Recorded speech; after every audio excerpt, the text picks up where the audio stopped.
የማቴዎስ ወንጌል ምዕራፍ 2። ሄሮድስ የይሁዳ ክፍለ ሀገር ንጉሥ በነበረበት ጊዜ ኢየሱስ በይሁዳ ክፍለ ሀገር በቤተልሔም ከተማ ተወለደ። በዚያን ጊዜ የከዋክብት ተመራማሪዎች ከምስራቅ ወደ ኢየሩሳሌም መጡ። እንዲህም እያሉ ጠየቁ፣ የተወለደው የአይሁድ ንጉሥ የት ነው? ኮከቡን በምስራቅ አይተን ለእርሱ ልንሰግድለት መጥተናል። ንጉሡ ሄሮድስ ይህን ነገር በሰማ ጊዜ ደነገጠ። የኢየሩሳሌምም ሰዎች ሁሉ ከእርሱ ጋር አብረው በድንጋጤ ታወኩ።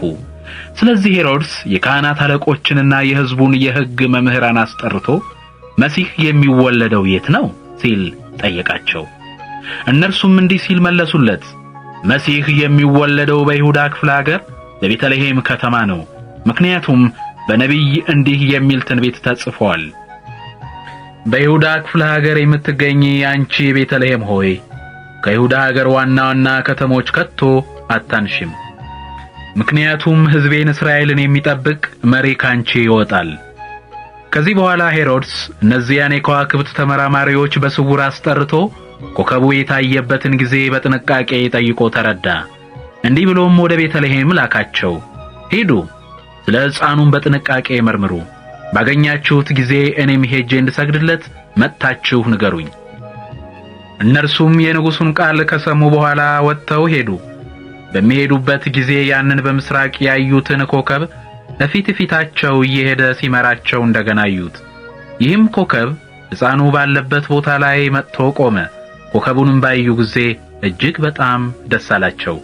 ወደ ቤትም ገብተው ሕፃኑን ከእናቱ ከማርያም ጋር ሆኖ አዩት። ተንበርክከውም ሰገዱለት። ሳጥኖቻቸውንም ከፍተው የወርቅ የዕጣንና የከርቤ ስጦታ አቀረቡለት። ከዚህ በኋላ ወደ ሄሮድስ እንዳይመለሱ እግዚአብሔር በሕልም ስላስጠነቀቃቸው በሌላ መንገድ ወደ አገራቸው ተመልሰው ሄዱ። የከዋክብት ተመራማሪዎቹ ከሄዱ በኋላ የእግዚአብሔር መልአክ ለዮሴፍ በሕልም ተገልጦ ሄሮድስ ሕፃኑን ለመግደል ስለሚፈልገው ተነስና ሕፃኑን ከእናቱ ጋር ይዘህ ወደ ግብጽ አገር ሽሽ፣ እስክነግርህም ድረስ በዚያ ቆይ አለው። ዮሴፍም በሌሊት ተነሳና ሕፃኑን ከእናቱ ጋር ይዞ ወደ ግብጽ ሄደ። እዚያም ሄሮድስ እስኪሞት ድረስ ቆየ። ይህም የሆነው እግዚአብሔር በነቢይ ልጄን ከግብጽ ጠራሁት ያለው ቃል እንዲፈጸም ነው።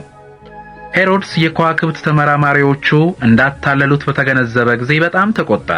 ወደ ቤተልሔምና በዙሪያም ወዳሉት መንደሮች ሁሉ ወታደሮቹን ልኮ ዕድሜያቸው 2 ዓመትና ከዚያም በታች የሆኑትን ወንዶች ሕፃናት አስገደለ።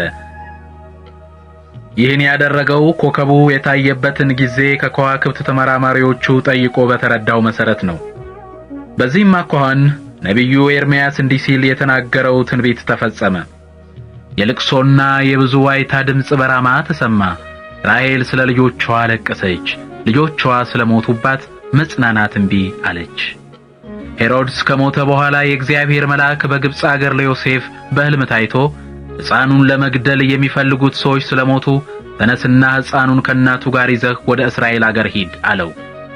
ስለዚህ ዮሴፍ ተነሳና ሕፃኑን ከእናቱ ጋር ይዞ ወደ እስራኤል አገር ተመለሰ። ነገር ግን በአባቱ በሄሮድስ ምትክ በይሁዳ ክፍለ ሀገር አርኬላዎስ መንገሱን በሰማ ጊዜ ዮሴፍ ወደዛ መሄድ ፈራ። አሁንም በሕልም ተጨማሪ መመሪያ ከእግዚአብሔር ስለተሰጠው ወደ ገሊላ ክፍለ ሀገር ሄደ። እዚያ በደረሰ ጊዜ መኖሪያውን በናዝሬት ከተማ አደረገ። ይህም የሆነው በነቢያት ናዝራዊ ተብሎ ይጠራል የተባለው ትንቢት እንዲፈጸም ነው።